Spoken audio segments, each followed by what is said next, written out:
Mark.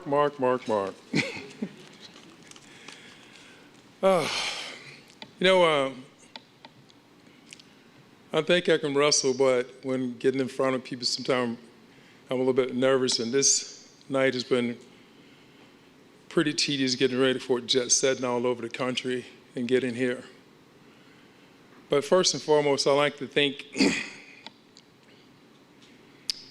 all the UK athletic staff here, distinguished guests and members, past Hall of Fame inductees, and the present class of 2016. I'm very honored and blessed to stand before the greats at the University of Kentucky. I also like to thank all the athletes that was on my UK teammates when I was here, my Sunkist teammates, my USA Wrestling teammates, and all the athletes that I've coached all over the world, and my high school teammates. For without them, and all our sponsors, and the most incredible people in my life, I wouldn't be standing here tonight. I'd like to thank one person especially on this night. Is my first team captain, Ricky Phillips. When I first went out for the sport of wrestling, I had this crazy coach. He was a football coach and a wrestling coach, and he kept trying to get me to play football, and I kind of really didn't like football because they weren't fair. They kept putting in guys that weren't better than you. And I knew I was better than the guys that they put in the game of football ahead of me. So the wrestling coach said, you know what, you should try the sport of wrestling. I think you'll be great at it. And I said, Coach, I don't want to get sweaty out there. I don't want to do that. I want to be in a sport that's fair. He said, well, in wrestling, James, it's very fair because you'll know whether you're going to start or not. Well, lo and behold, I thought I was going to be great at wrestling. I found out my first year I won 3 matches. I was the worst wrestler on the best team in my school history. Very humbling. I wanted to quit, but Ricky Phillips said, this little guy, 5'4", 118 pounds, he slapped me and said, look, if you quit the sport of wrestling today, you would never know what you could have been. You're right, Ricky. I would have never been standing here tonight.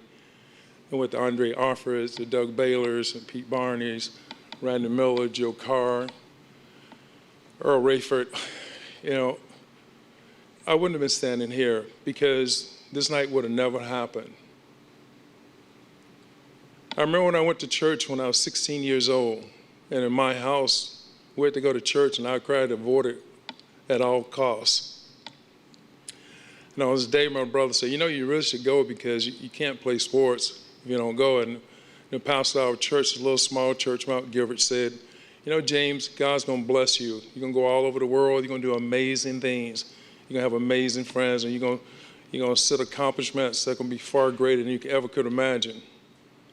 And I passed out. I thought the pastor was crazy.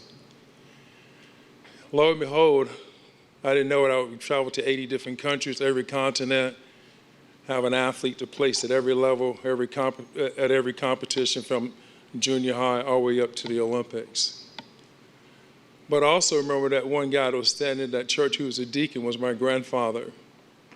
I'm his first grandson. I'm my mother's first son. And I'm the first grandchild in that family. He said, God has a great plan for you. He said, it doesn't matter if you won 3 matches or whatever. In life, what matters is that you never give up. And always count your blessings, he said, before you go to bed. And always pray for those people that come in your life. And sometimes everybody looked at me a little different. But that's okay, though. You know why? Because we're all different, and we're all special in our own certain ways in life. And that's the way, what the gift that we were given to make us special. Whether the sport is football, basketball, track and field, running, or wrestling, whatever it may be. I learned growing up in that little small town where the first son met. I grew up in this little small town with 1,200 people. They park in the middle of the street, no movie theater. You have to learn to love your family and everybody that was there, and everybody supported you. If you didn't do the right thing, everybody knew about it. I had a single mother raising 7 kids, and all I wanted to do is make her proud. And when I got into wrestling, Coach Oshiro Ishii, who was from Japan, said, you know, James, I think that you can win. He told me I had to do this arm drag 1,000 times. I'm thinking he's talking about 1,000 times in the course of the season. He meant 1,000 times that day. He said, I want you to do it right. And lo and behold, every championship I won, I've used that position. But he taught me also a blessing in life as well, perseverance. You know, and through wrestling, we've had a lot of adversity. The University of Kentucky had a great wrestling program, a lot of great athletes.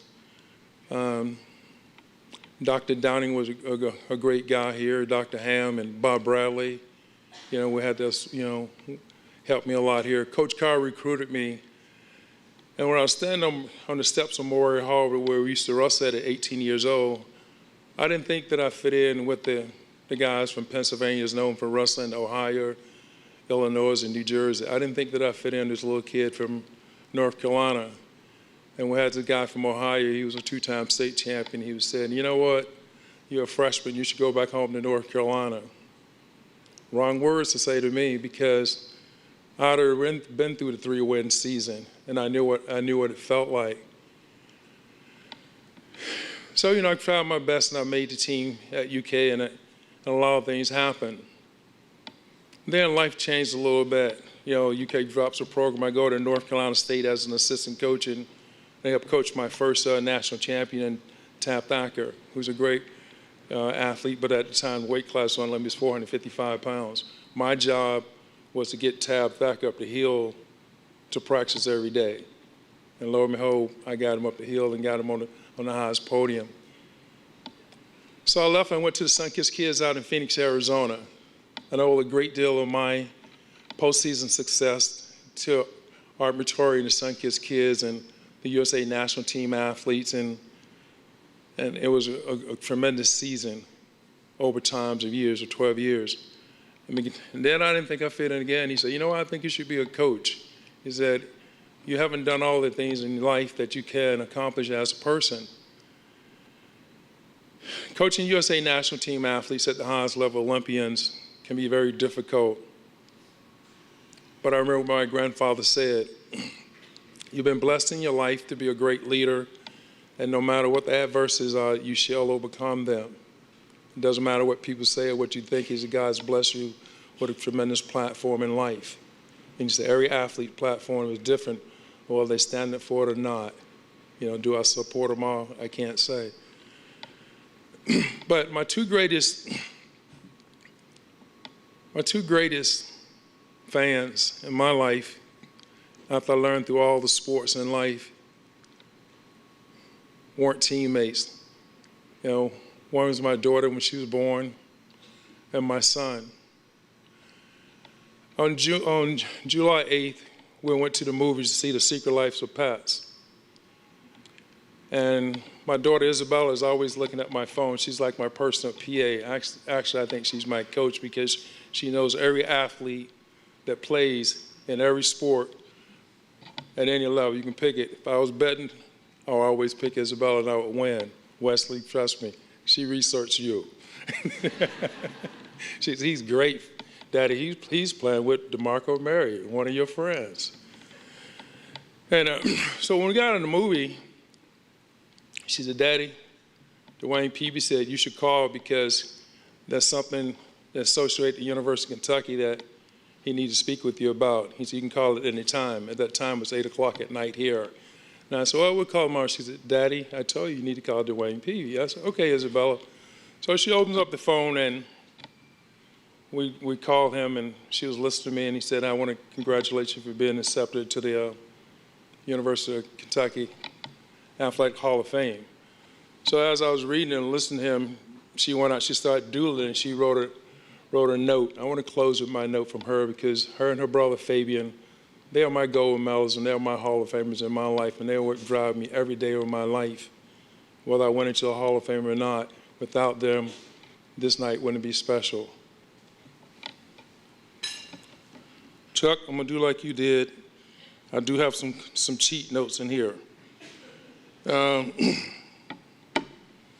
She said, to my amazing father, dear Father, I'm very proud of you and this amazing accomplishment. Not many people in the United States achieve this honor. You're very special to me and very deserving of this accomplishment. I'm very happy and very proud for your love bells. And in closing, I want to thank each and every one of you here, all the Hall of Famers, past and present. And being a Hall of Famer entitles a lot of things in life, as Coach Brooks knows what a coach is. It's about touching young men and women's lives and making them better, not only in the arena, but out of the arena. And I've had many Hall of Famers, athletes that I've coached that have become Hall of Famers way before I have. I think there's a time and a place, no matter when a sport existed at a university, that day is the day that your day should happen. And we should embrace those days and bless them and be thankful for them. I want to thank everyone here that came, my former teammates, the University of Kentucky staff, all the other athletes, Isabel and Fabian that couldn't be here, my mother who's sick that couldn't be here tonight, and everyone who's my teammates who's standing in for me. I love you. Your support has been tremendous. Without you over the years, I couldn't have been who I am today as a person. The Hybrids for being here. You guys have made my life great in so many ways. You've picked me up in so many ways when I was down and you never knew. But I always, as my grandfather said, you have to be strong for a bigger picture in life. And I want to thank each and every one for this night. Thank you.